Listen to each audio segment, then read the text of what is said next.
예, 안녕하세요. 예, 반갑습니다.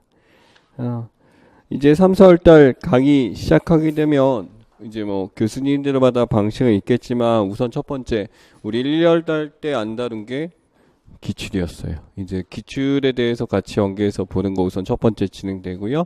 두 번째 이제 기출과 관련해서 이제 변형된 지문들에 대한 제공이 나갈 거예요. 그래서 기출을 풀고 나시면 이제 그 다음에 변형된 지문들이라는 게 뭐냐면 실제로 우리가 만나게 될 문제들 자체가 기출에서 인용이 되고 사용이 되고 했었을 때 어떤 방식이 되느냐, 그것에 대해서 사회문화도 마찬가지입니다. 나왔던 문제들이 다시 출제되고 만들어지고 이런 것들에 대해서 어떻게 변형될 수 있을까에 대해서 제 생각에서 이런 변형된 것을 정리를 한 다음에 여러분에게 그것을 보여드리게 됩니다. 예. 자, 그래서 우리가 이제 들어가야 될 게 내용도 있고 심화라는 이름을 달고 있어요. 심화라는 단어에서 우리가 기억해야 될 거는 우선 이런 내용이 있다라는 걸 여러분들이 1, 2월 달에 끝나야 돼요. 아, 이런 내용이 있었구나. 이 사람은 이런 얘기를 하는구나 라는 게 끝났다라고 한다면은 심화 때는요. 이제 이 나와 있는 단어들이나 나와 있는 뜻에 대해서 좀 더 심화시켜서 안다라는 거라고 볼 수가 있어요. 그것은 텍스트 안에 있는 것뿐만 아니라 이 텍스트가 의미하고 있는 바, 행간의 의미, 또 이제 이것이 확실하게 이해입니다. 이제 이해의 영역이에요. 그냥 이 내용을 이제 우리가 정리를 해서 이제 표로 만들고 요약을 해서 알았다라고 한다면 이제는 내가 이제 이것을 소화해낼 수 있구나라는 거. 그럼 소화해낸 것을 갖고 기출을 통해서 확인을 해보고 한다면 그 다음에 이제 6월달이 된다면 이제 여러분들이 적용이란 단계가 됩니다. 그래서 지금은 이해의 단계다라는 거는 이제 어느 정도 수준이면 내가 이걸 공부했다가 아니라 누군가가 여러분한테 질문을 했었을 때 이건 이런 뜻이야 라고 설명할 수 있는 단계가 돼야 된다라는 거예요. 그래서 배번은 이런 게 있었다라는 게 1월달이라면 배번은 이런 사람이야 라고 여러분의 관점에서 이야기할 수 있어야 된다. 이게 사회문화의 목표다라고 말씀드릴 수 있겠습니다.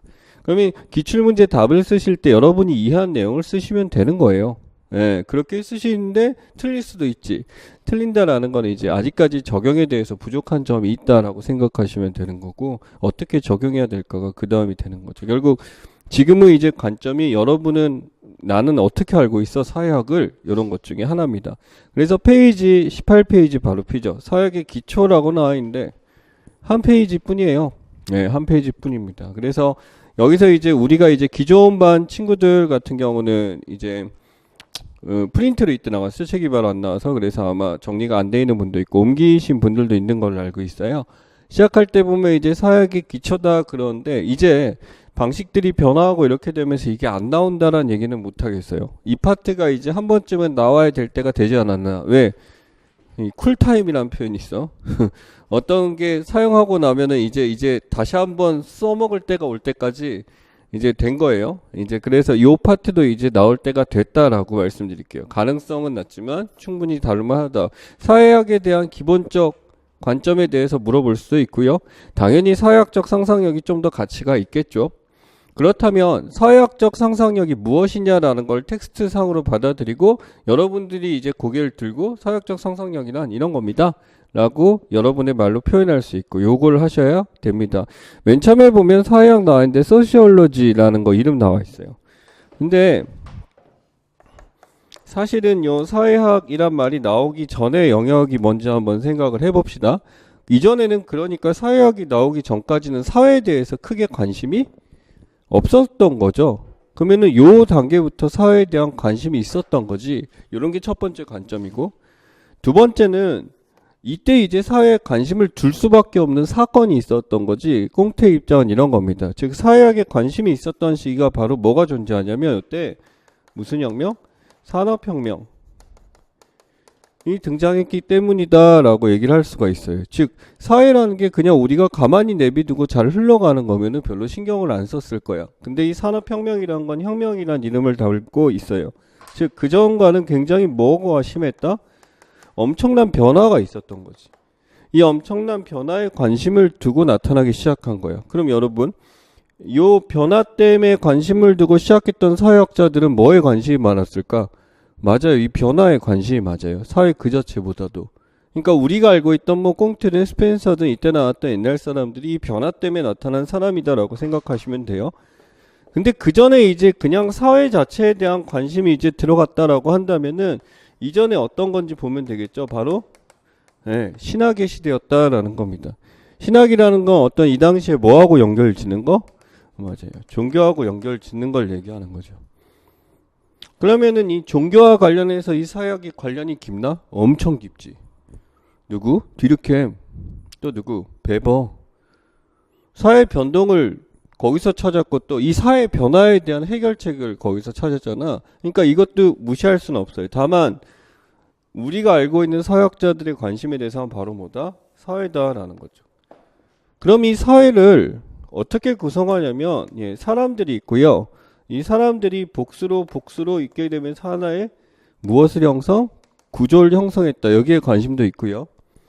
이것을 뭘로 보냐면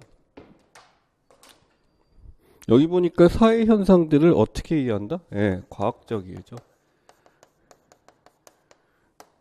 그러면은 우리가 생각할 때 사회학의 성격에 대해서 도대체 과학적으로 이해한다는 건 무엇이냐? 그럼 과학에 대한 속성도 이제 여러분이 떠올리셔야지. 어려운 거 아니에요. 이게 중요한가요? 이게 중요해요. 이게 바로 뭐냐면 우리가 알고 있었던 정확, 정밀, 통계, 가치 중립, 그만 쓸게요. 객관, 쭉쭉 이렇게 나오죠. 얘네의 성격이 뭔가요? 양적이죠. 결국 우리가 알고 있는 사회과학이라는 것이 바로 요 양적인 걸로 사회를 관찰할 수 있게 되었다라는 겁니다. 그럼 그전에는 뭐였냐면 이 사회란 걸 바라볼 때 양적 연구 따위는 없었던 것이야. 왜? 종교가 지배하던 시대였다 보니까 어떤 정해진 룰, 진리가 존재하고 그 진리에 맞춰서 사람들은 그냥 그 준거에 맞춰서 파악했었다라고 한다면 이제 사회학이 등장하면서 무엇을 관찰해요? 사람을 관찰하고 또 무엇을 관찰해? 사람들을 관찰하기 시작한 거지. 그러니까 바뀐 거야, 이게. 엄청나게 바뀐 거야. 자, 그렇다면 우선 첫 번째, 사람들을 관찰해요. 또 사람들이 이렇게 모여있는 걸 관찰해요. 그걸 뭐라 그래? 구조라고 해. 첫 번째 보면 사회학이라고 했으니까 사회 구조에 관심이 있었던 거지, 요 사람들은. 그러니까 초기 학자들은 사람들을 먼저 봤을까? 사회를 먼저 봤을까? 사회를 먼저 봤겠지, 사회학이니까. 그렇다면 이 사회 구조를 먼저 봤는데 사회 안에 형성되어 있는 사람들에게 관심을 가지기 시작한 시대가 있었죠. 그게 누구의 등장? 인간 개인을 이해해야 돼. 누구? 베버인 거죠. 여러분이 처음이라고 생각하고 우리 흐름을 한번 써봅시다. 우리 교재에 나온 걸로 보시면 이 사회학의 아빠 그래갖고 나온 사람이 누구야? 꽁트 나오죠? 그치? 꽁트 나오고 스펜서 하나로 묶고 하면은 이제 큰 사람이 나오죠? 누구? 시험에 많이 나오는? 디르켐의 등장이라고 볼 수가 있습니다. 디르켐 이후로 나타나는 기능자들은 그의 여파라고 볼 수가 있는데 이 디르켐과 동시대에 이제 비슷하게 나와서 조금 뒤입니다. 마르크스가 나오죠. 마르크스가 이제 등장하면서 이러다 보니까 둘이 커집니다. 근데 요 마르크스를 이어받았고 디르켐도 해서 정리한 게 누구? 맞아요. 베버의 등장이에요. 요게 걔가 다른 거지. 그러니까 여기까지는 뭐냐면은 다 뭐예요? 이게 사회학의 기본을 만들었다라고 한다면 이게 거시이론을 만들었고 이 사람이 누구? 미시가 등장하게 된 거야. 즉 사회에 관심을 가지고 그 사회를 분석하기 시작하고 그러다가 이제 미시에도 관심 가지자 이렇게 된 거지. 여기 흐름이에요. 그렇다면 이 초반에 있는 꽁트나 스펜서는 뭐가 많았던 거야? 한계점, 문제점, 관점 자체에 대해서는 좋았지만 그런 거지. 그러면은 이 사람들이 문제가 나왔을 때 그런 관점의 문제점에 대해서 출제가 된다고 한다면 이걸 확실하게 정리해서 보완해 준 사람, 이 디르켐이 수도 없이 나오게 된 이유는 우리가 알고 있었던 이 사회학의 기본을 확실하게 정립시켜 준 사람이잖아. 그럼 이 사람이 어떤 식으로 정립했어? 거시적으로. 기능론의 완전한 정리지. 그와 대견되는 누구? 막스라는 사람. 모든 것은 계급투쟁의 결과다라고 해서 갈등론의 아빠죠. 그래서 요 두 가지가 이제 나오게 되는 거고 그 다음 누구? 베버, 미시까지. 자, 이게 세 명이 누굽니까? 우리가 사회학을 시작했을 때 고전 사회학 학자라고 부르는 사람이라 해당되고요. 요 세 사람이 이제 여러분이 반드시 만나게 되는 한 문제는 필수고 요새는 몇 문제까지, 두 문제까지 출제가 되는 사람입니다. 그래서 정리를 해야 되고 출제는 어땠어요? 디르켐 2연타 터졌죠? 그연 2연타가 베버였죠? 막스는 사실 안 나왔다고 보는 게 맞아요. 예, 안 나왔다고 보는 게 맞는데 막스도 이제 봐야는 되겠죠. 막스는 그렇습니다. 막스도 이제 이 꽁트나 스펜서처럼 이제 이론이 틀렸다라고 하게 되는데 우리가 알고는 있어요. 뭐 갈등론 얘기까지 안 할게. 자본주의가 뭐다? 문제가 많더라. 없어져야 되더라 라는 거지. 그러면 자본주의가 문제점이 많다라는 거에 대해서 이 사람이 간과했던 게 있었을 거예요. 우선 첫 번째, 자본주의란 거는 스스로 치유할 수 있는 능력이 굉장히 강한 제도입니다. 다른 제도들에 비해서 굉장히 스스로의 힘에 대해서 고쳐나가고 변화해 나가고 이런 것이 강한 건데 막스는 그럼 그걸 못 봤을까? 그걸 충분히 이해할 수가 있어요. 막스 시대로 가봅시다. 막스 시대는요, 자본주의의 온갖 문제점들이 초기에 등장하면서 수도 없이 등장하던 시대였다라는 거죠. 그러니까 그런 시대 입장에서 봤을 때 이 자본주의는 도저히 계속될 수가 없었어. 누구의 시대는? 막스의 시대에는. 그러니까 막스의 입장에서는 이해가 가는 거지. 그러나 지금 사는 또 막스가 틀렸다고 하지. 무엇이 정답인가요? 라고 하자면 이게 바로 사회학적 상상력입니다. 지금의 입장에서 볼 수도 있고 막스의 시대에서 볼 수도 있고 그쵸? 또 막스가 어느 나라 사람인지도 살펴볼 수도 있고 이 사람이 어디에서 공부했냐 지역에 대해서도 또는 이 사람이 어떤 인종이냐 어떤 역사에 살았었냐 이런 거에 근거해서 이제 보게 됐었을 때 우린 답이 나오죠. 즉 막스가 어떻다라고 규정을 내려서는 안 돼 라고 가르치는 게 바로 뭐예요? 이 사회학의 적 관점이에요. 관점 그지? 자 다시 돌아와서 이런 걸로 하자라는 거예요. 자, 이런 걸로 하자라고 한다면 이 사람들이 살아나가는 사회 구조를 바라보는 거는 우리는 무슨 현상이라고 부르냐면 사회 문화 현상이라고 부르죠. 그렇죠? 뭐 사회 현상이라고 합니다. 그래서 여기 보면 사회 현상들을 어떻게 과학적으로 하는데 원래는 뭐 했어요? 이걸 과학적으로 뭐 하려고 했어요? 설명하려고 했어요. 누구는? 꽁트하고 스펜서하고 디르켐은. 근데 여기다 무슨 방법이 더해진 거야? 이해라는 방법이 더해졌어. 여기서 딱 정리가 되죠. 설명의 단계가 누구였어? 디르켐까지였다라고 한다면 이해는 누가? 베버라는 사람이 꺼내기 시작한 거죠. 그러니까 이 두 학자가 중요할 수밖에 없게 되는 겁니다. 그쵸? 심화하는 단계에서는 이 디르켐과 베버의 입장에 대해서 이 사람을 이해하는 게 아니라 여러분이 디르켐과 베버가 될 수 있어야 돼요. 요새 문제 추이가 그런 것 같아.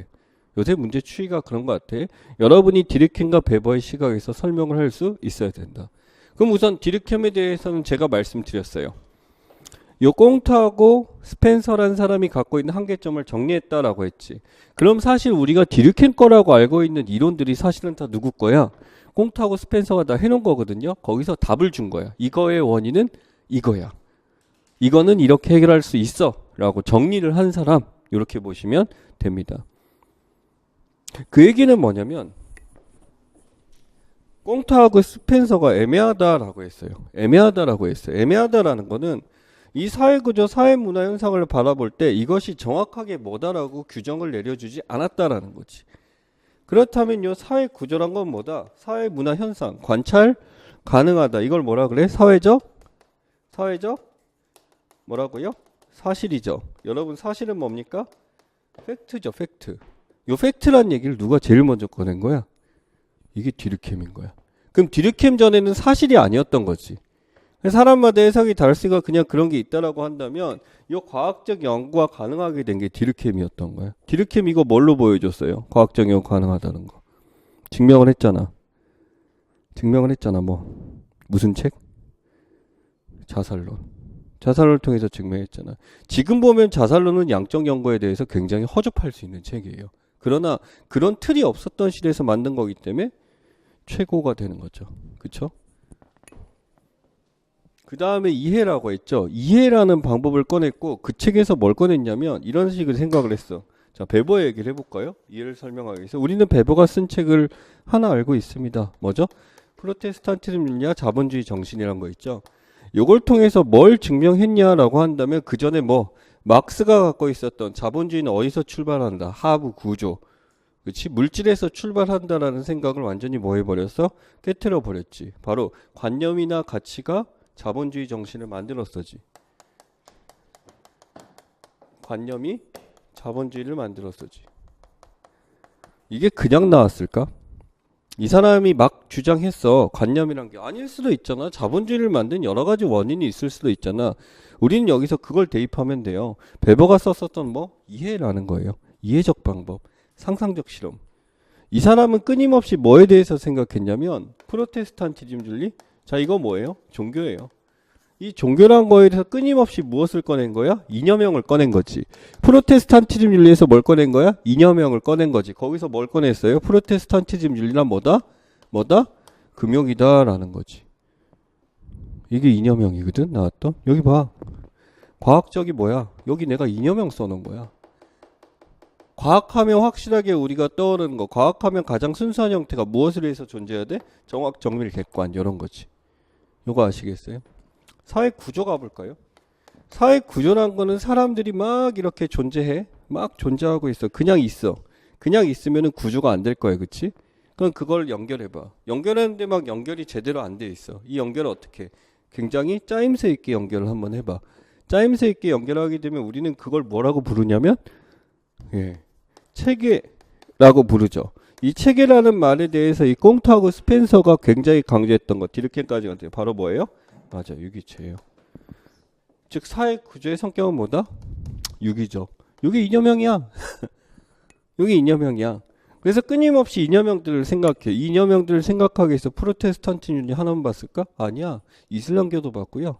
그쵸? 그다음에 영국이라든지 심지어 아시아에 있는 종교, 불교까지 다 찾았습니다. 이 사람은요. 그래서 어떤 것이 자본주의에 가장 영향을 줬을까? 그래서 중국의 사회 변화, 역사적 변화도 다 보고요. 중동의 역사적 변화까지 다 봐요. 왜? 자본주의라고 부를 수 있는 것들에 대해서 하나하나 다 찾아내기 시작합니다. 그럼 뭐가 필요해? 이 자본주의라는 거에 대한 이념형이 필요하겠지. 그러면 그 이념형에 대해서 이 이념형이 가장 투철하게 등장한 데가 어디냐 했더니 바로 어디? 영국, 청교도였던 거지. 다른 데 비해서. 그래서 이게 뭐야? 상상력 실험은 여기도 있을 수 있어. 여기도 있을 수 있어. 가정을 통해서 끊임없이 생각하면서 어떻게 한 거야? 아, 결국에는 이것이 자본주의를 만들어냈구나라는 것을 찾아냅니다. 그게 가장 순수했습니다. 그러다 보니까 뭐 이해하는 걸 하는 거죠. 자, 근데 이해라고 하는 순간 뭔가 하나 차이가 존재합니다. 여러분 이거 뭐예요? 사실이에요, 사실. 사회적 사실로 보면은 이해의 대상이 아니에요. 팩트는 뭡니까? 팩트란 건 참이나 거짓의 대상이죠. 근데 이해의 대상은 뭐야? 참이나 거짓의 대상이 아닙니다. 즉 이 사람은 관념이란 얘기를 꺼냈고요. 뭐에 대해서 생각하기 시작해요?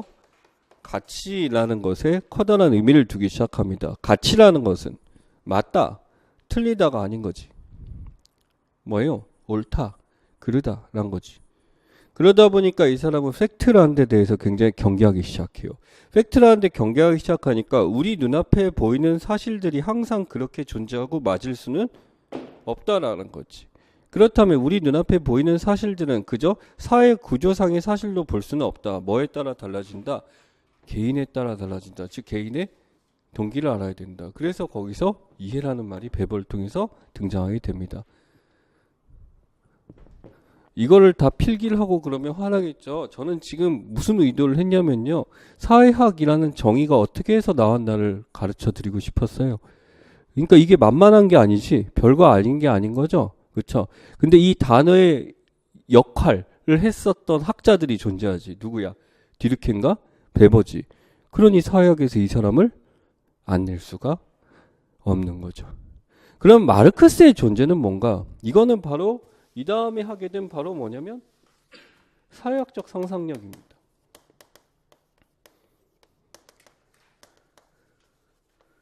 사회학적 상상력이란 입장에서 봤었을 때, 자, 스펜서와 꽁트와 디르켐이 지배하던 시절, 만약에 이 학자들을 이렇게 점철됐었고 파슨지의 악마와 같은 지배 시절밖에 없었다라고 한다면 무슨 론이 없을까? 갈등론이란 게 없었겠지. 이 갈등론이란 어마어마한 관점에 대해서 확립시켜준 게 누구? 마르크스지. 이 막스를 통해서 우리는 한 번 더 어떤 관점에 대해서 이 가방을 바라봤을 때 예쁘죠. 예. 이렇게 볼 수도 있고 옆으로 볼 수도 있고 뒤로 볼 수도 있고 또는 위에서 볼 수도 있고 그지? 다양한 관점에서 볼 수 있는 거잖아. 그런 거에 대해서 어떤 관점의 틀을 제시해 준 사람이죠. 엄청난 거지. 이 사람도 뭐 관점의 틀이란 거지. 심지어 사회학을 하는 방법까지지. 심지어 원인을 찾는 방법까지 가르쳐 준 거야. 그게 베버가 엄청난 사람인 거지. 그지? 그런 사람들에 대해서 이야기를 하는 겁니다. 그래서 우리가 한 건 첫 번째 문장이에요. 사회 현상들이 뭔지 아셨을 거예요. 사회 현상들이란 사회 안에 일어나는 거. 사회가 뭔데? 사람들이 모여서 관계를 맺고 있는 그 순간 우리 눈앞에 보이는 것들을 과학적 이런 것도 아셨죠? 예, 그 다음에 이해하고 설명하는 학문이다 라고 나왔어요. 그의 사회학은 정치, 경제, 문화, 이데올로기 영역, 사회의 다양한 영역을 다룬다. 다양한 영역을 다루기 때문에 우리가 쓰는 말이 하나 있죠? 무슨 성격? 간학문적이라는 소리를 합니다. 간학문이라는 소리를 한다는 건 이게 비트윈이죠. 보다시피 자, 종교라는 거 위에 써졌네요. 종교라는 걸 무슨 입장에서 봐요? 기능론 입장에서 봐요. 그럼 우린 종교를 무조건 믿어야 돼. 그렇지? 우리는 주말에 공부를 하러 가서 하는데 종교를. 그렇지? 근데 그게 아니야. 누구 입장에선? 막스 입장에선 그게 아니다라는 거지. 그치? 근데 이게 전체적 사회 구조적 관점이라면 사람마다 종교는 달라라고 얘기하는 사람이 있어. 누구야? 배본 거지. 바로 이게 뭐야? 한 가지 관점에서 보면 이런 답이 존재하는데 우리는 다른 학문의 입장에서 다른 사람의 입장에서 모든 관점에서 다 바라볼 수 있어야 되겠다라고 해서 바로 뭐 다양한 영역을 포괄적으로 다룰 수밖에 없다라고 나왔어요. 그래서 뭐 간학문적 성격이 있다라는 것들 기억하셔야 됩니다. 그리고 다른 사회계의 각기 개별적 영역을 연구의 대상으로 삼는다면 사회학계의 이러한 다양한 영역, 세 번째 줄 중요합니다. 서로 어떻게 관계를 맺으면서 하나의 전체적인 사회를 구성하는지 체크해 주세요. 자, 다시 관찰 대상이 뭐예요? 사회죠. 자, 이 꽁트, 스펜서, 디르켐이 했던 거 한번 생각해 봅시다. 개개인이 아니라 어떤 사회적 사실, 사회 구조 안에서 생겨나는 일이라고 그랬잖아요. 각 관계들이 체계적으로 다 어떻게 연결돼 있다. 그치? 자, 그래서 무슨 체? 유기체예요. 그치? 유기체. 그렇다면 이 사람들이 사회학 연구를 할 때 가장 중요한 건 뭐야? 이 체계란 걸 연구를 해야 돼. 체계란 걸 연구해야 돼. 이 체계가 있냐라는 걸 연구를 하는 거지. 그치? 그래서 우리는 사회과학 연구를 할 때 가장 중요한 성질이 있어요. 그게 바로 뭐야? 이 체계가 갖고 있는 가장 중요한 성질? 네, 총체성이에요. 그래서 이 디르켐이 끊임없이 신경 썼던 게 뭐냐면 꽁트나 스펜서도 총체성을 생각 안 한 건 아니에요. 했어요. 굉장히 했었는데 이 두 사람이 총체성을 잃게 된 원인에 대해서 디르켐은 이렇게 얘기합니다. 이 둘은요, 기능론이에요, 갈등론이에요? 기능론이죠. 기능론이라면 무엇을 잘 설명 못하지? 사회? 변화, 변동을 잘 설명 못하죠. 근데 얘네들은 끊임없이 변동만 설명하려 했어요. 관심의 대상이 뭐였어? 변동이었던 거야. 그 변동이었으면은 아니 변동을 설명 못하는 거 아니잖아. 근데 그 변동과 이 사회의 변동과 그 다음 사회와 이전 사회에 대해서 무엇을 설명해야 돼? 유기성, 총체성을 설명했었어야 되는 거야. 근데 그런 설명 없이 다짜고짜 그 다음 단계로 나간다, 진화한다, 성장한다라고만 해버린 거지. 그러면은 이 디르켐은 뭐 했을까? 이 사람들 이론 받아서 그렇게 진화하고 변환한다. 무엇 때문에를 설명해 준 거야. 원인. 그게 이번 시험 나왔잖아. 사회의 변화 어떻게 됐어요? 기계적 사회에서. 유기적 사회 됐지. 변화의 원인 뭐예요? 그걸 얘기한 거예요. 그러니까 그거 얘기 없이 그렇게 변화한다라고 그냥 해버린 거야, 이 사람들은. 그러니까 이게 무슨 설명이 안 된 거야? 관계에 대해서 어떤 영향을 주었다. 무엇 때문에 그랬다라는 총체적 설명이 안 된 거지. 바로 이러한 사회과학에 있어서 연구를 할 때 이 디르켐이라는 사람, 기능론, 유기체라는 관점에서 끊임없이 뭐 하는 거다, 사회학은. 어떻게 관계를 맺느냐. 바로 이 총체성에 대한 연구다라고 생각하시면 됩니다. 그래서 전체적인 사회를 구성하는지 나와 있죠. 그런 이 총체성을 갖고 있는 사회 구조라는 거는 서로 관계를 맺고 있죠. 서로 뭘 주고 있어요? 영향을 주고 있죠. 영향을 주고 있다 보니까 이 영향을 주는 테두리 외곽, 바로 이 사회 구조, 가장 큰 영향력을 행사하고 있는 요것에 대한 연구만 했었던 거지, 이 사람들은. 그치? 자, 그래서 또 그것들이 어떤 관계 속에서 뭐하는지 변화하는지 나와 있죠. 예, 그래서 그래요. 이 변화에 대해서 관심이 많았던 거예요, 기능론은.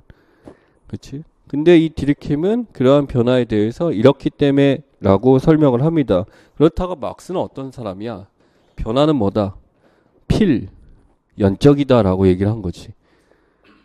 변화는 필연적이다 라고 하기에는 이 사람들은 좀 애매했어. 동기가 필요한데 얘는 필연적이다. 그렇게 날 수밖에 없다라는 거를 증명한 거야, 논리적으로. 대단한 거지. 대단한 거지. 근데 또 그 변화가 없지, 실제로. 그럼 얘네가 맞냐? 그것도 애매하지. 그 고민을 가장 많이 했던 사람 누구? 베버. 베버가 대학 강의를 오래 했나 했더니 되게 짧게 했더라고요. 일을 봤더니 우울증이 심했어, 우울증. 우울증이 심해갖고 수업할 때는 그렇고 그렇게 인기 있는 교수도 아니었고 굉장히 퉁명스럽게 얘기하고 그런 사람이었대. 근데 우리 여러분들 이제 학교 다닐 때 보면은 이 사람이 되게 학문적으로 우수하고 유명한 사람인데 막상 수업 들어가게 되면 애매한 교수님들이 있지 않았어요? 고개 끄덕이는 사람 있네요. 누군지 알겠어요. 예. 자, 그래서 여기 보시면은 아래쪽에 이 사역의 성격까지 이루어졌습니다. 아래쪽에 사역적 상상력 갈게요. 사역적 상상력. 상상이라 그래서 여러분 형이상학적인 걸 생각하시면 안 돼요. 상상력이란 건요, 우리가 이제 추상화 시킨다라고 하는 건데, 추상화 시킨다라는 거는 어떻게 보면 추상화 시킨 대상들이 있어요. 어떤 영역이나 이게 배열된 게 있으면 이걸 추상화 시켜가지고, 아, 이렇구나라는 거지. 상상력은 지극히 논리적인 상황에서 진행이 됩니다. 상상력은 그냥 마구잡이로 이루어지는 게 아니라 아이들의 상상력이 뛰어나다라는 거는 아이들의 눈으로 바라봤을 때 얘네들이 원인과 결과에 대해서 이러면 이렇게 되겠네? 그럼 난 이렇게 하면 되겠네? 그러한 것들이 연계적으로 되는 겁니다. 한번 아이들의 입장 봐요. 얘네들이 보거나 느낀 것이 아니면요, 자기 말로 내뱉을 수가 없어요. 뇌구조가 그렇습니다. 그래서 우리가 꿈이라는 것도 정말 신기한 것 같고 처음 보는 것 같고 이제 존재하지 않는 물체 같지만 사실은 그건 여러분 봤다니까. 본 것이 꿈으로 각인되지 보지 않은 물체가 되지는 않아요, 꿈이란 게. 그러면 보지 않은 물체가 꿈에 나타났어. 그걸 그리면 뭐가 돼? 예술이 되는 거잖아. 근데 그런 예술적 감각은 없잖아요. 왜? 다 봤던 거니까, 있었던 거니까 라는 거지. 상상력은 그렇습니다. 그래서 개개인의 삶에 영향을 미치는 이라고 나왔어요. 자, 개개인의 삶에 영향을 미치는, 자, 사회 구조라는 건 영향을 미치고 있죠. 그래서 사회적 과정, 또 뭐가 또 영향을 미친대? 역사적 과정. 역사적 과정이란 말 자체는요, 이런 겁니다. 여러분, 역사라고 얘기할 때 우리가 과거의 역사와 지금의 역사가 변화가 전혀 없어. 그럼 우리가 하나의 역사라고 얘기를 안 할 거야, 아마. 그지? 지금 우리가 뭐 조선시대에 살고 있으면 그냥 조선이란 게 등장해서 아무것도 없을 거야. 예를 들어 여러분 철기시대라는 표현 있잖아. 철기 배우고 나서 그 다음에 안 나오죠, 역사책에. 왜? 지금 무슨 기니까? 철기니까. 아시겠죠? 역사적 과정, 그러니까 변화하는 과정이라고 이해하시면 되겠죠. 사회라는 과정은 사회구조의 영향을 받고 있는 변화하는 과정에 대한 관계적, 구조적, 종합적 사고 나왔어요. 자, 이거는 다 체크할 필요가 없는데 이유가 뭐냐면 사역적 상상력의 핵심은 바로 이겁니다. 뭐예요? 관점. 관점에 뭐가 필요하다? 상상력이 있는 사람들. 사회적 상상력 있다면 뭐가 필요하다? 관점의 전환이에요. 핵심은요. 우리가 한 가지 관점으로 볼 게 아니라 다양한 관점으로 볼 수가 있다라는 거죠. 자, 밀스가 나왔다 50년대 그때 같은 경우는요, 뭐가 지배하고 있었냐면 요거예요. 기능론의 지배적 시대였어요. 그래서 미국 사회학이 이제 기능론의 지배적 사회에서 이제 기능론에 대해서 뭐 하는 거? 탈피, 벗어나는 것을 강조했던 사람입니다. 그래서 밀스를 그래갖고 뭐 갈등론자라 이렇게 했는데 그것도 아니에요. 그것도 아니고 밀스는 자기가 어떤 한 가지 관점에 치우치는 거에 대해서 경계한 사람이라고 봐야 되겠지. 그치? 그래서 다양한 관점의 전환. 다양한 관점의 전환이 필요한 이유는 뭘까요? 자, A라는 현상이 있습니다. 이러한 A라는 현상이 일어나게 되면 뭐가 존재할까요? 원인이 존재하겠지. 근데 우리가 한 가지 관점만 보면은 한 가지 원인밖에 보지 못하겠죠. 그러나 이에 미친 다양한 그쵸? 기억 원인이 있고, 니은 원인이 있고, 디귿 원인이 있고. 그래야지만 우리는 A라는 현상에 대한 무엇을 찾아낼 수 있어요? 해결책을 찾아낼 수가 있는 거지요. 그쵸? 다이어트. 내가 살이 안 빠져. 그래서 이제 방법을 찾아냈어. 뭘 하면 돼? 운동을 안 해서 그래. 원인 알아낸 거죠. 그래서 운동을 해. 근데 안 빠져. 이유가 뭐였어요? 끊임없이 먹는 거지. 그러니까 다이어트에 대해서 뭐만 생각하는 거야? 운동을 안 한다라는 관점으로 본 거지. 섭취하는 거에 대해서 생각을 했었어야지. 그치? 그럼 섭취량을 줄였어. 그래도 안 빠져. 뭐 어떤 음식을 섭취하냐라는 게 또 발생했던 거지. 그러니까 그것까지 다 고려를 해야 되니까 이것을 한 가지 관점에서만 보는 게 아니다. 다양한 관점에서 바라봐야 된다. 즉 사회학은요. 뭐와의 싸움이다라고 합니까? 관점과의 싸움. 사회학을 공부한다라는 것은 다양한 관점과의 싸움이라고 표현을 합니다.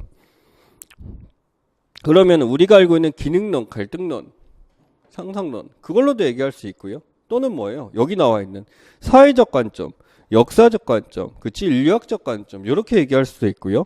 아니면 위에 있는 영역으로 정치적 관점, 경제적 관점, 문화적 관점 아시겠죠? 관점이란 말에 앞에 뭐만 붙이게 되면 그러한 관점에서 사회학은 다 볼 필요가 있다라는 거지. 근데 그러는 게 쉬워요, 어려워요? 어렵지. 내가 잘 알고 있고 내가 익숙한 관점이란 게 존재하는데 그러기는 쉽지가 않죠. 그러니 끊임없이 그거에 대해서 생각하지 않게 되면 우리의 생각은 편협하게 되고 결국 사회 현상에 일어나게 된 원인 또 그 관계 그 결과에 대해서 우리는 파악할 수가 없다. 즉 사회학은 이게 필수다. 그러다 보니까 여러분 사회학 개론이든 뭐든 수업 들으면 아직도 사회학적 상상력을 교재로 쓰고 있어요. 그치? 돌베개에서 나온 거 그거 13,500원입니다. 자, 그래서 여기 보시게 되면은 개인의 시야학대 사회현상의 관계 파악이라고 했습니다. 시야학대 아시겠죠? 시야학대 뭐예요? 관점의 전환. 다양한 관점에서 바라보아라 라는 거죠. 두 번째 뭡니까? 그래야지 뭐가 보인다? 사회현상에 대한 뭐가 보인다? 관계가 파악이 된다라는 거예요. 관계가 파악이 된다? 이 사람도 결국에는 무엇을 밝혀내는 게 목적이에요? 총체성인 거지. 사회 총체성인 거지. 자, 그래서 일상적으로 개인 문제라고 생각하는 것들이 사실은 사회구조적 변동과 연관되어 있다는 점을 인식하고 다양한 환경과 조건에서 이러한 연관성을 찾아나가는 것이다. 무엇이? 사회학적 상상력이. 우리가 알고 있던 개인 문제들, 우리가 알고 있던 모든 문제들은 사실 뭐와 연관이 있다? 사회와 연관이 있다라는 거. 자, 그렇다면 이러한 연관을 뭐 해야 돼? 찾아야 돼. 찾는 것은 뭐가 필요해? 이게 필요해. 이런 의미. 어렵지 않죠. 두 번째 니은. 인간적 관심과 사회를 분석하고 이해하고자 하는 생각을 바탕으로 라고 나와 있죠. 사회 분석도 있지만 사회를 뭐해라? 이해라고 나와 있어요. 이해라는 거는 무조건 구조적 거시적 관점에서 보라는 뜻이 아닌 거지. 너 개인의 입장에서도 보라라는 거죠. 너 개인의 입장에서도 보라라는 거죠. 그래서 권력자나 일반 대중의 스스로의 책임은 무엇이며 일반 대중도 그렇고 권력자 입장에서도 이런 생각을 해야 된다. 도대체 나 개인의 입장에서 무엇이 옳을까? 그렇지? 그러니까 지금 그 내일 판결 나는 사람도 뭐가 문제였어요? 자기 개인의 입장에 대해서 그것이 국민의 뜻이라고 호도했던 거지. 자기가 옳다라고 생각한 것이 국민이 옳다라고 생각한 것과 일치한다는 착각에 빠진 거지. 이쪽 입장을 바라보지 못한 거죠. 그러니까 그 양반이 뭐만 있었으면 사회학적 상상력 관점의 전환만 있었으면 조금만 가능했을 텐데 그게 불가능한 사람이었던 거죠. 그렇죠? 예를 들어 이제 그 인간의 행위에 대해서 그런 다양한 관점에서 바라보는 시각, 인간의 행위를 잘 분석하는 쪽이 사회학이 아니고 그건 심리학이라고 하잖아요. 심리학에 보면은 그 시장에 가가지고 뭐가 있었냐면 지갑 있잖아요. 지갑. 우리 지금 대통령을 불러주시죠. 아직 탄핵 안 됐으니까. 그 대통령은 무슨 손잡이에요? 오른손잡이거든요. 근데 한 가지 왼손을 썼을 때가 있어. 그게 언제냐면 바로 시장 가잖아. 왜 정치할 때 한 번씩 시장 가서 오징어 한번 들고 아이 싱싱하네요 하면서 막 사진 찍고 하잖아요. 그러면서 이제 그때 옥수수를 샀는데 옥수수를 살 때 뭐 하냐면은 지갑을 꺼내요. 근데 지갑을 어느 손으로 꺼내냐면 꺼내다가 막 하더니 어디 있어요 하더니 오른손으로 꺼내고 돈을 어디서 꺼내? 왼손으로 꺼내. 여러분 심리적으로 한번 생각해 보세요. 여러분이 오른손 잡으면 어디로 지갑을 잡아요? 왼손으로 잡고 어떻게? 오른손으로. 왜? 돈이 다양하게 있고 이러니까 꺼내기 쉽지 않으니까. 근데 이 사람 오른손 잡는데 왼손으로 꺼냈을까? 황상민 교수가 그렇게 얘기했어요. 지갑에서 돈을 처음 꺼내본다고. 그러니까 이 지갑이란 걸 사용할 때 어느 쪽으로 잡고 뭘로 꺼내야 될지 모른다라는 거지. 그렇게 얘기를 하더라고. 그래서 오, 충격 먹었어. 돈을 처음 꺼내봐. 그러면 이 사람은 뭔가 먹고 싶을 때 지금 치킨이 땡길 때 도대체 어떻게 했던 거지? 라는 생각이 들더라고. 그게 뭐야? 치킨 하면 어떻게 돼? 툭 하고 있었던 거지. 그러니까 무언가를 얻는 데 대한 어떤 고통이나 이런 거에 대해서 판단이 없었던 거죠. 근데 우리는 그런 것까지 보진 않는데 그 심리학자들은 인간의 행위를 분석할 때 진짜 어떤 거야? 다양한 관점에서 보는 거지. 심지어 그 사람이 무슨 손으로 지갑을 잡고 있냐마저도 분석을 하는 거죠. 프로파일링 같은 것도. 그럼 우리는 뭐야? 뭐 사회학자를 만드는 건 아닌데 아무튼 사회를 바라볼 때 어떻게 해야 돼? 한 가지 관점으로만 봐선 안 된다는 얘기를 하고 싶은 겁니다. 그래서 여기서 보면은 책임은 무엇이며 자기네 삶에는 어떤 문제들이 있고 이를 해결해서 무엇을 해야 하고 또 할 수 있는 일깨워주고 그들의 감성을 높여주는데 적극성을 띠는 자세. 말 되게 깁니다. 쉽게 얘기해서 그냥 현상을 분석하는 것이 아니라 이 현상과 관련해서 자기는 어떤 영향을 미치고 있는지 또 자기는 여기에서 어떤 일을 할 수가 있는지 이것을 다양하게 고려해야 된답니다. 즉 사회학적 상상력은 우리가 알고 있는 거시미시가 아니죠. 거시미시가 아니죠. 그렇죠? 거시미시가 아니고 우리가 바라볼 수 있는 모든 성향의 관점에 대해서 모든 것에 대해서 판단하고 살펴볼 수 있어야 된다가 사회학적 상상력의 핵심입니다. 자, 근데 시험에서는 기든스께 나왔어요. 기든스께 나왔지만 우선 사회학적 상상 여러분이 잘 파악하셨으리라 생각합니다. 그리고 문제도 바로 풀 거예요. 기든스는 사회학적 상상력의 세 가지 유형이라고 했어요. 왜? 위에 얘기한 밀스의 두 번째 칸을 보면 약간 상상력이 어때요? 추상적이죠. 도대체 솔직히 어떻게 해야 되는지 모르겠어요 라고 해요. 그래서 상상력은 이거야 라고 규정을 내립니다. 첫 번째 뭔가요? 역사적 상상력 이거죠. 역사적 상상력의 핵심 거기 보시면 뭐가 나왔어요? 과거와의 비교죠. 과거와의 비교죠. 여러분 과거에 비교를 했었을 때 비교를 하게 되면 이런 게 있어요. 비교의 특징 무슨 성과 무슨 성? 무슨 성과 무슨 성? 보편성과 특수성이죠. 근데 과거와의 비교라고 했었으니까 지금 우리의 전 역사라고 했어.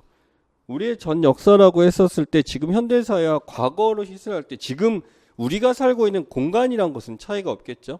근데 과거의 비교를 통해서 이제 무엇을 발견해? 특수성을 발견해. 그 특수성이 바로 뭐예요? 현대사회의 뭐가 돼요? 특성이 되는 거지. 과거에는 이랬는데 현재에는 이런데 그럼 현재 이렇다는 게 뭐야? 현대사회의 특성이네? 라는 거지. 그래서 현대사회 역사적 특성을 알 수가 있답니다. 그럼 과거, 지금과 다른 과거는 뭐야? 과거의 특성이네? 라고 할 수가 있는 거지. 그치? 그걸 찾아내는 거. 그래서 이 특수성을 찾아내는 작업이라고 생각하시면 되겠죠? 자, 그 다음에 인류학적 상상력 갑니다. 각 나라의 지역 삶의 모습에서 특정 나라의 지역과 특성을 이해하려고 한다. 사실은요, 인류학적 상상력은 어디서 하는 거예요? 우리가 문화라는 파트에서 비교론적 관점 있죠. 비교론적 관점이 뭐였어요? A라는 나라, 다른 나라의 문화, 이 나라의 문화에 무엇을 이해한다? 보편성과 특성을 이해한다. 여기 보세요. 특정 나라의 지역 특성을 이해한다. 다양한 사회의 문화를 서로 비교해보면 사회문화의 특수성을 알 수가 있다. 문화에서 얘기하는 비교론적 관점의 얘기하고 동일하네요. 그쵸? 특수성. 근데 이렇게 얘기하는 건 되게 애매한 게 여러분 보편성밖에 없어. 그럼 의미가 없나요? 그것도 의미가 있는 거지. 변화가 없다. 동일하다라고 할 수가 있으니까 보편성도 의미가 있죠. 자, 그래서 여기 보면 마지막 비판적 상상력입니다. 비판적 상상력이라는 거는 역사상과 인류학적 상상력은 우리 사회의 모습이 결코 뭐한 거다. 고정 불변하거나 보편적인 것이 아니라는 점을 인식할 수 있다. 자, 기든스는요. 애초에 보편성보다는 뭐가 반드시 존재한다. 과거나 다른 나라에 비해서 특수성이 반드시 존재한다지. 그걸 어떻게 표현했어? 보편적인 거 없다. 고정불변한 것이 없다라고 하는 거죠. 자, 그렇다면 고정불변한 것이 없으면 과거 사회에서는 A였던 게 있어요. 지금 뭐로 바뀌었어? B라고 바뀌었다라는 거지. 그렇지? A가 B로 바뀌었다라는 거지. A에서 B로 바뀌었다라고 한다면은 그때 것과 지금 것에 대해서 뭔가 변화된 이유가 있었을 거예요. 그렇다면 이것에 대한 무엇을 찾을까? 특성. 배버식으로 얘기하자면 이념형을 찾겠죠. B에 대한 특성이 있겠지. 이 특성들을 통해서 어떤 특성이 사라졌고 어떤 특성이 올라갔다라는 것. 이게 뭘까요? 비판이요. 비판이 뭐예요? 두 가지가 이렇게 존재했었을 때 A라는 특성이 있고 B라는 특성이 있어. 그렇다면 이 특성에는 있고 이 특성에는 없는 거. A 특성이 있고 B 특성이 없는 거. A 특성도 있고 B 특성에도 있는 거. 이런 걸 얘기하는 거지. 아니 근데 비판은 꼭 한 가지 대상만 할 때도 있잖아요. C라는 대상. 여러분 C라는 대상 비판할 때 우리는 반드시 뭐에 따라 비판합니까? 기준이 존재하지. 기준.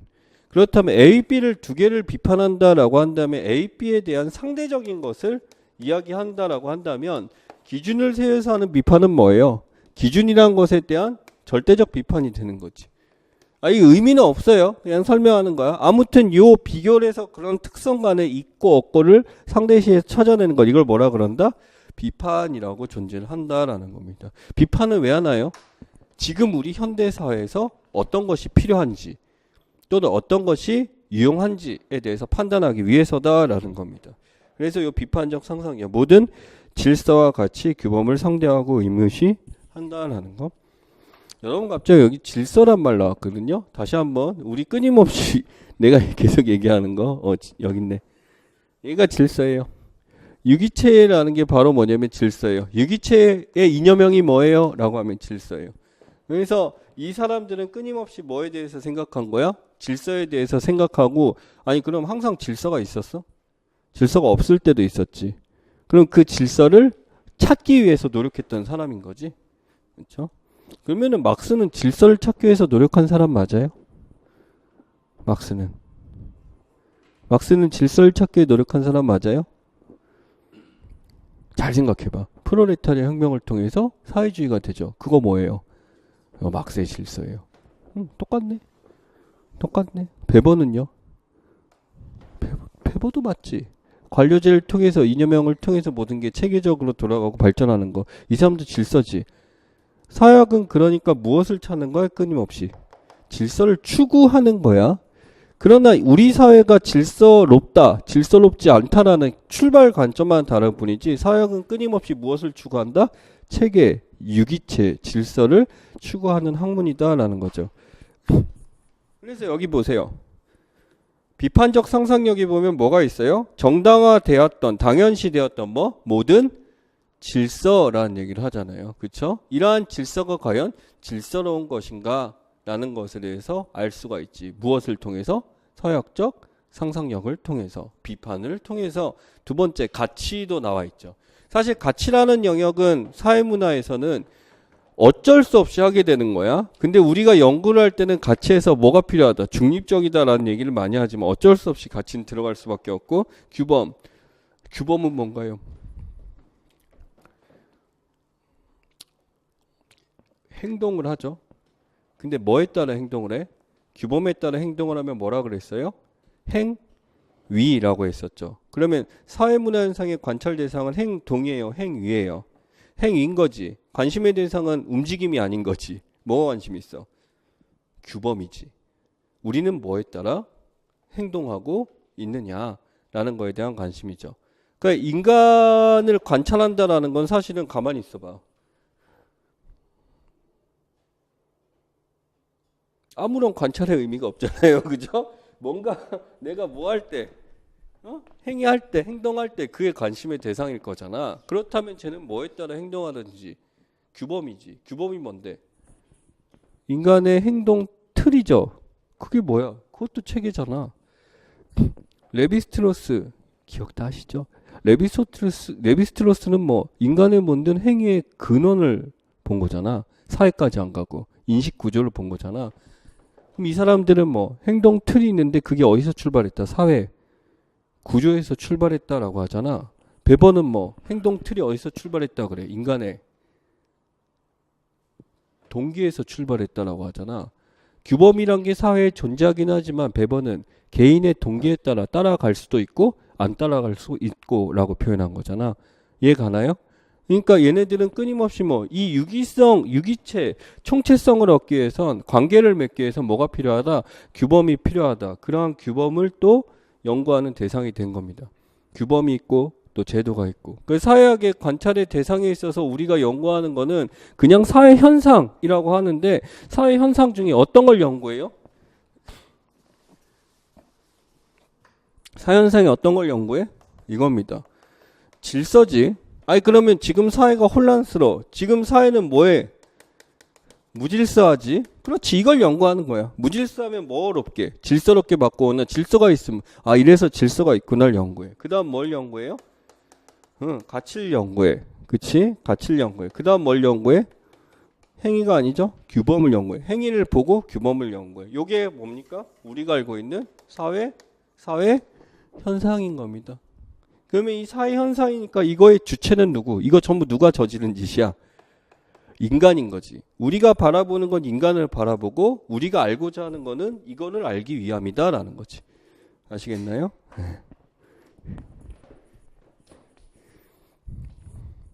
그래서 여기 보면 마지막에 사회를 바라보는 기존의 눈을 뭐하면서 바꾸면서 나와 있죠. 다시 한번 원위치.